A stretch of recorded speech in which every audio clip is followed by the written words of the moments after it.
when he was alive, he says, I know my family tried to help me. I know my family went and did everything they could to keep me alive. But he tells me that the one reason why he was calling you was because he missed you.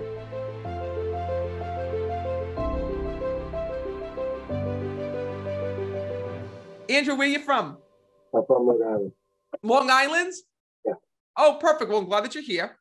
Thank you. First of all, there's a few souls that I'm hearing from, but right away, there's a soul that's coming through. The way that this person passed is I keep seeing this person had an overdose here in the physical world. My brother passed a couple months ago from an overdose. Your brother's here. Because right away when I'm connecting, your brother said to me, I have to tell the truth. I have to tell the truth. Who's this? Is this your wife with you? It's my sister. Yeah, I'm the sister. Yeah. Oh, you're the sister. So that was your brother too. Yeah. Come on in, because you look like a ghost. I can't tell if you're living or dead when you're like that. It's like blurring. It's blurring it. So first of all, I got to tell you, your brother, okay, and I'm so happy that you decided to attend together because he's trying to come through in the worst way. And the moment I'm connecting with him, he kept saying to me, Matt, I'm sorry. You need to tell them that I'm sorry about this. And also, what's tough about your brother, okay? Can I tell you everything? Everything. Yes. I'm going to tell you everything if you give me permission. Your brother was like a know-it-all here in this world. You could not tell him anything. Yep. And he said to me, Matt, he goes, this was the biggest downfall. He says, my sister talked to me, my brother talked to me, my mom would talk to me, my dad would talk to me. And he was somebody who did it his way, no matter what you said to him. Yeah. And he said to me, Matt, he goes, throughout my life, he tells me that your parents had such a hard time with him because he always had to learn the hard way. That's what went on with him. Is that not his life? Yes, 100%. I see him getting kicked out of school. He tells me there was an issue with him in school back in the day. Yeah. He shows me at the time that he would like sneak out of the house, like your parents wouldn't know, even know where the hell he was at times. And he says to me, Matt, he goes, I was always getting in trouble here in this world, he tells me. Yeah. But what's crazy is that he was a good person, right? Yeah. He was a good kid, but trouble just found him. Yeah. He even shows me there was this issue with like the police that had happened. At one point, he shows me like him getting arrested when I'm connecting with him. Yep. And I feel like it wasn't even over something he did. I feel like he was just at the wrong place at the wrong time. Do you understand that? Yeah, I do. Yep. Because souls will show me visions of their life, right? Back in the day. And I see your parents like saying to him, why is it always you? Why do we always get a call over you? Why can't it be any of this kid? Michael's, and I even hear like the name they're saying, Michael's parents aren't calling. You know, this one's parents aren't calling, they're saying, but yet I'm always getting calls. You see that? Yeah. When I'm connecting with him, he's taking responsibility for his passing, and he's taking responsibility for the way that he died. Okay. Because he says to me, Matt, he goes, I want them to know that I thought that I knew what I was doing. I'm sorry, I don't mean to laugh. But your brother's saying to me that he thought he was like a pharmacist here in this world. He shows me him with medications all lined up, and he used to play with dosages. And I'm like, this doesn't even make sense to me. No. Because he said to me, Matt, I really shouldn't have died like this. But I'm going to be honest with you. I know how he had died.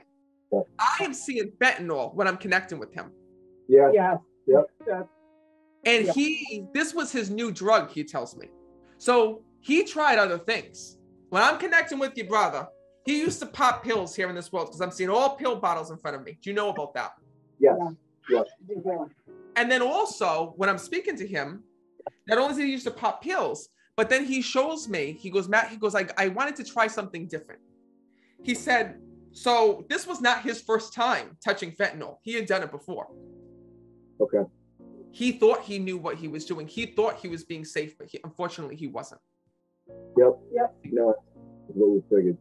He tells me that he wants to apologize for the way that you found out about his passing, because he tells me you couldn't get in touch with him or couldn't get a hold of him. We hadn't spoken for like a month and a half. We had a falling out, and one of my biggest regrets is that I didn't call him back after he tried calling me. So living with tremendous regret. I got to tell you something. He wants to let you know that it wasn't you. And I'm going to tell you why. I'm not just saying that to say it. He's saying to me that here in this world, your family always left the door open for him. But it was really tough because he was on a path of destruction. And he tells me that he hurt you, he hurt your sister, he hurt emotionally all the people that were around him. He said to me, Matt, he says, I spent a lot of days playing tough guy, he said. And the thing is that here in this world, when he was alive, he says, I know my family tried to help me. I know my family went and did everything they could to keep me alive. But he tells me that the one reason why he was calling you was because he missed you.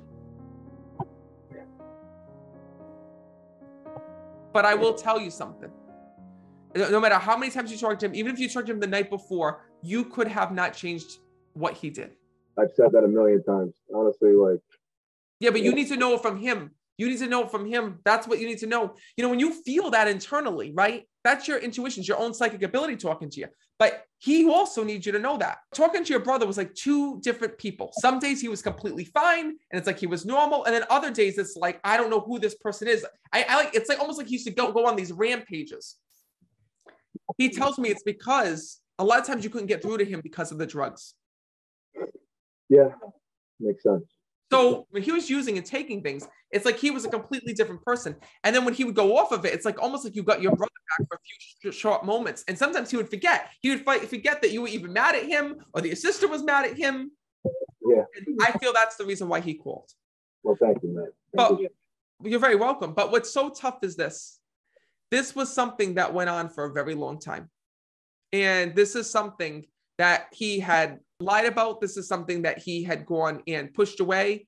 And he says to me, Matt, I just want them to know that in heaven, he says, I was able to look back on everything that I did. He says, and my family was the one were the people that were there for me every day. He says, anytime I fell down, they would lift me back up and put me back on my feet. Yeah. He says, and even now to this day, he's sorry for all that pain that he's left you with. But this is his way of letting you know in spirit that he is okay, he is with you, and he's always by your side. He also tells me he sends you music. Do you hear songs that remind you of him? Yeah. You know that that's his way of bringing that through. And also when I'm connecting, there's also a necklace he's talking about. Do you all have necklaces of him? Yes. Perfect. So that's him in that necklace. That's crazy. Because he keeps saying to me, they wear me. That's pretty cool. So know that when you wear those necklaces of him, know it's his way of just acknowledging that and letting you know that no matter where you go, right, his soul goes with you. And he said to me, by you putting on that necklace, even after all the odds you faced, even after all the struggles that you went through, or after all the arguments, he said to me that you proved to him how much you truly loved him. My best friend. And he wants to thank you so much for that.